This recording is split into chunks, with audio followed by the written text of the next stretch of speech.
Hello, I'm Marvin Fant, and this is the weekly 411. Today's message is the healing power of laughter. The enemy of laughter is worry. And I'm not talking about having a concern. A concern is a situation that comes up, but you deal with it and move on.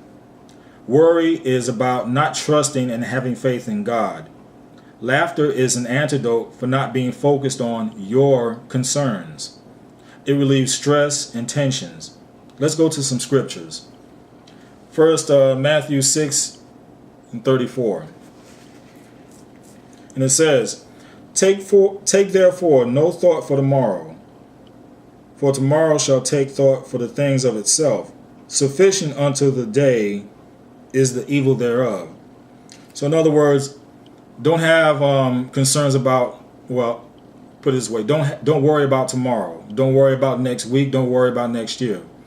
For one thing, you're not guaranteed that you'll be around, okay? Don't worry about those things. What you need to do is take care of what's going on now, this present day. Put your trust in God. Now let's see stay in Matthew chapter 6, verses 27 through 29. And it says, which of you by taking thought can add 1 cubit into his stature? In other words, can you make yourself taller? And why do you take thought for clothing? Or in other words, the word says raiment, but it means clothing. Consider the lilies of the field, how they grow. They toil not, neither do they spin. And yet I say to you, that even Solomon in all his glory was not arrayed like one of these. Again, don't worry about things that, especially with the clothing part, you'll get clothing. Don't worry about these things. Now let's go to Proverbs chapter 12, verse 25. And it says, heaviness in the heart of man makes it stoop, but a good word makes it glad. What is a good word? A good word is something to make you laugh, something to build your confidence. But especially I want to focus on the laughing part. A good word to make you laugh. Well, instead of making your heart stoop, it'll uplift you. And let's see, Philippians chapter 4, verse 6 and 7. Philippians, and it says, be careful for nothing, but in everything by prayer and supplication with thanksgiving, let your requests be made known unto God. And the peace of God, which pass all understanding, shall keep your hearts and minds through Jesus Christ. And that's self-explanatory right there. Be careful for nothing, but in everything by prayer and supplication with thanksgiving, let your requests be made known unto God. See, I have to laugh at myself on that one. And the best way to look at that is seek God first. Seek God first in all things. Put your trust in Him. Put your faith in Him. And one more. I'll give you one more. 1 Peter chapter 5, verse 7. And it says, casting all your care upon him, for he cared for you. And that's just what I said. You put all your care upon him. Don't worry about things. Put your trust in him, and he'll care for you. Now, worrying accomplishes absolutely nothing. And I don't know about you, but I don't have any time to waste these days. And worrying is a waste of very precious time. Worrying won't help you solve a problem or bring about a solution. So why waste your time and energy? Worrying, again, laughing at myself, worrying is not good for you. Worrying is destructive to us in many ways. It becomes a mental burden that can even cause us to grow physically sick. And this is scientifically proven, this is medically proven, that when you worry, when you're conjuring things up in your head, you can make yourself sick. And just as the opposite, when I'm getting ready to go into about the situation about laughter, you can laugh yourself well. That has been a proven fact. But right now we're talking about somebody worrying. You can worry yourself sick. Yes, that is a proven fact. And there is a label for a person like that, being a hypochondriac. A hypochondriac is somebody who's always conjuring thoughts up in their head, thinking the worst of themselves, thinking that they're sick, thinking that they're ill. And I've seen or heard of situations where they can go to the doctor. Doctor says, hey, everything's all right with you. They go to another one, and that doctor says the same thing. But still, this person continues to say, I'm not well. I feel ill. I feel this. It's all up in here. All up in the head. Worrying is the opposite of trusting God. The energy that we spend worrying can be put to much better use in prayer. And here's a little formula to remember. Worry replaced by prayer equals trust. Just think about that. Worry replaced by prayer equals trust. So when you're going through a situation of worrying, just think about that formula. Here's another one. Worry puts your focus in the wrong direction. When we keep our eyes focused on God, we remember His love for us, and we realize we truly have nothing to worry about. God has a wonderful plan for our lives, and part of that plan includes taking care of us. Even in the difficult times, when it seems like God doesn't care, we can put our trust in the Lord and focus on His kingdom. God will take care of our every need, and He will. But we have to trust. We have to depend on Him. We can't be so independent that we push Him away. We have to depend on Him.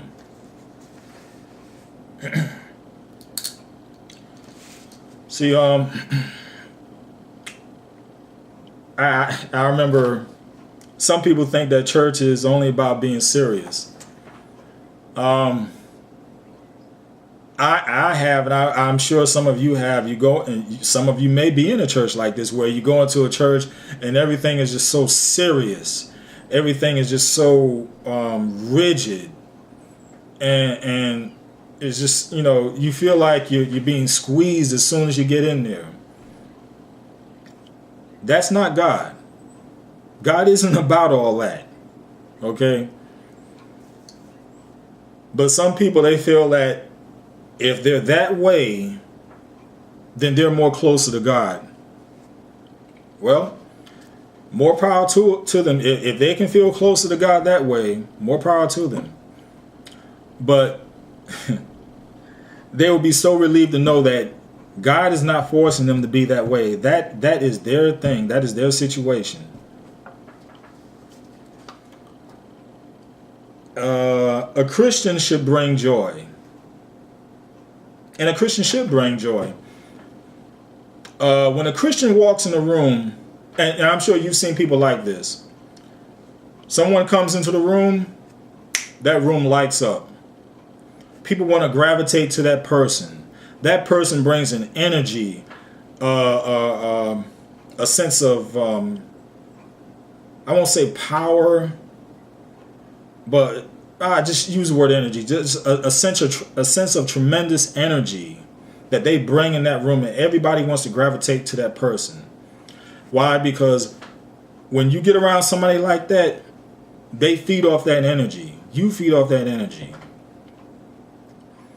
And just the opposite of that, when you got somebody who's down all the time, you don't want to be around that person. Because why? Because they bring you down. They draw energy out of you. Most people, they want to be uplifted. So that's the way we as Christians should be. We should be that person that when we walk into that room, bam, we just that energy should just come out. And no, it's nothing wrong if you're not that type of personality. But at the same time, you can still be an introvert. But once somebody gets around you, at least you're that type of person that can give positive energy instead of negative energy. Also, learn to laugh at yourself. Not just like I showed you a few minutes ago, messing up on my words, and I'll probably do it again. But learn to laugh at yourself. Don't take yourself so serious. You mess up on something, start laughing first. They're going to laugh at you anyway. People going to laugh at you anyway. So learn to laugh at yourself first. Well, go along with it. You know what? It takes pressure off of you. A lot of situations, when you begin to laugh, like I said, they're going to laugh at you anyway, but when you begin to laugh, you can turn that thing around. It could be an embarrassing situation. You can turn it around. Laughter helps you stay young. It releases a youth hormone that slows the aging process, and this is true. Now, there is a specific word for this. I'm not. The word is very, it's kind of complicated, but I just tell you this: you can try to look things up yourself. But if you're trying to look things up for yourself, so to speak, and if you're the type of person that, to me, that shows some negativity. Now, you can look things up to from what I'm talking about, just to give more information.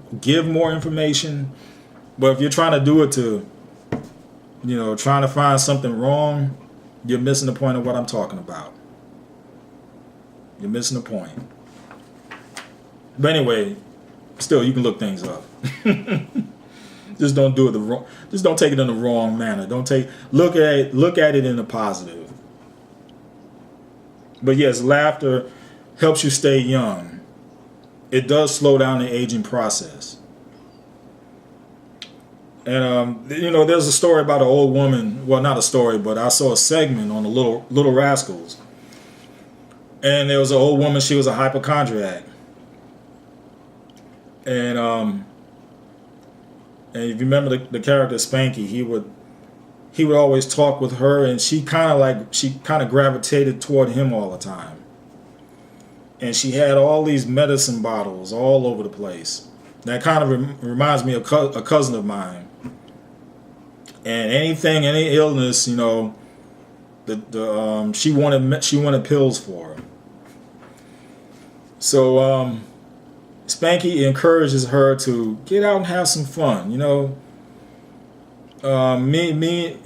out there with us kids and get out there and have some fun. Now, at first she didn't want to do it, but then after a few persuasions from Spanky, she got out there, had the time of her life.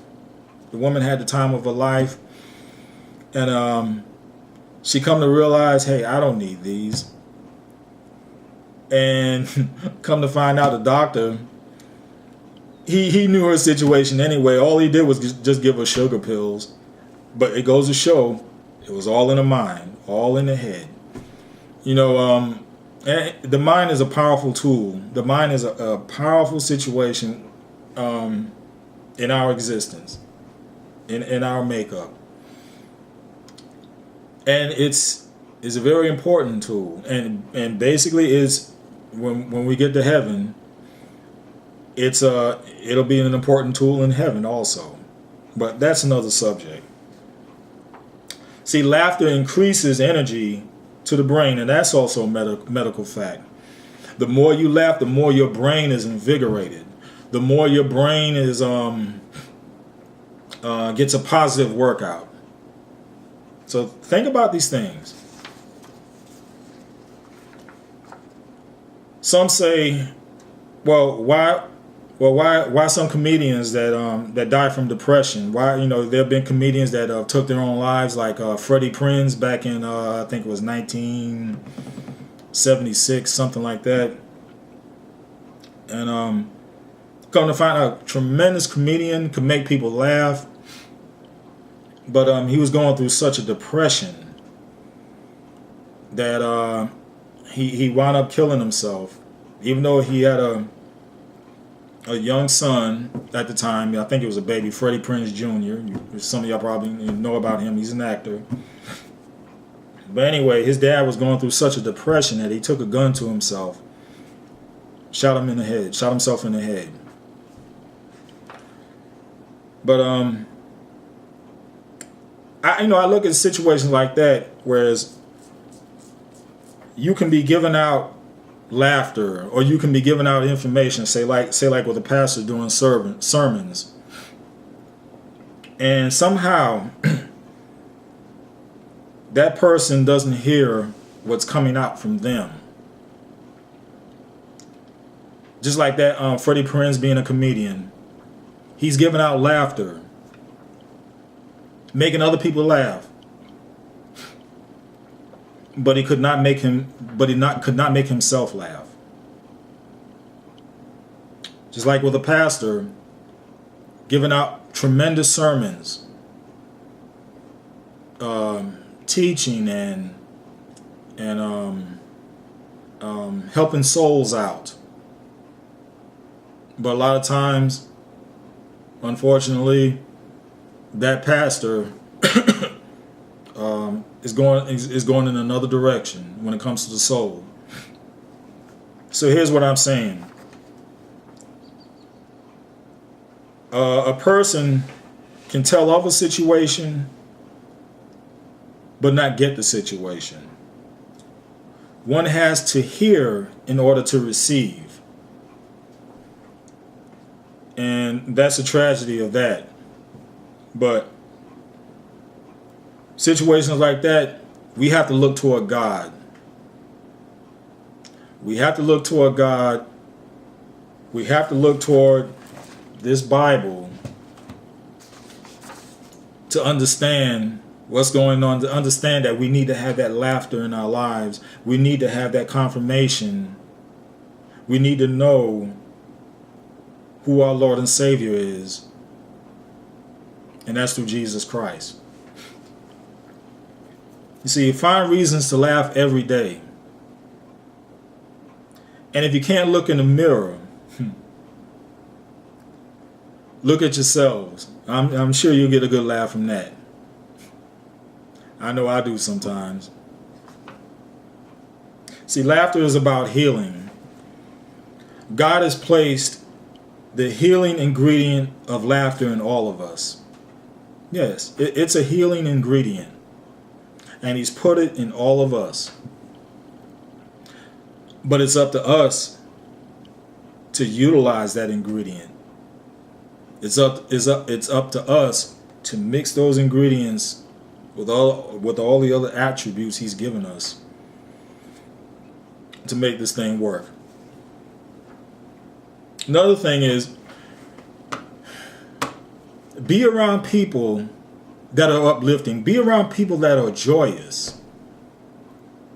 Don't be around someone who's going to bring you down. And like I said, when looking in the mirror, some of those times you can be the one that's bringing others down. And that's probably why people tend to shy away from you. So be that positive person. Be of help to other people. Give out influence. Give out praise. But try to laugh. Try to laugh. And like I said, try to be around other people who are uplifting. And even if you come around that person who is down on the dumps, well, be an uplifting person to them. Now, I must warn you that you also have to be cautious about being around them, because some of them can be so down and have such defenses up around them that they're going to drag you into their world of being down and being lonely. So you have to watch out for that also. And when it gets to that situation, the best thing to do for them is pray. Pray for them. And still be there for them, but sometimes you have to distance yourself a little bit. Just a little bit. But don't make it seem like, you've abandoned them. But pray for them. Okay? And don't let anyone steal your joy. Don't let anyone or anything steal your joy. Because things come up all the time in this world. Things come at you 24/7.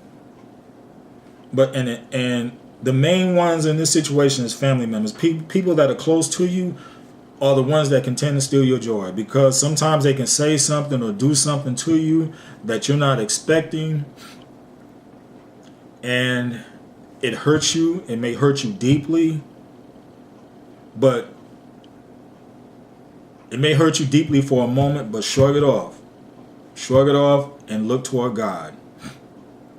Don't let them steal your joy. And one of the ways you don't let them steal your joy is forgiveness. You forgive them and move on. And even if you have to put a little distance between yourself and them, fine.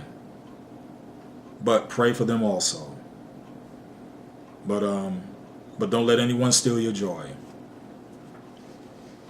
And last, thank God in all things. Thank God all the time. Or say, even thank Him for the bad things? No. But be thankful that even if a bad situation comes about, be thankful that you were able to process the situation, learn from it, and move on with your life.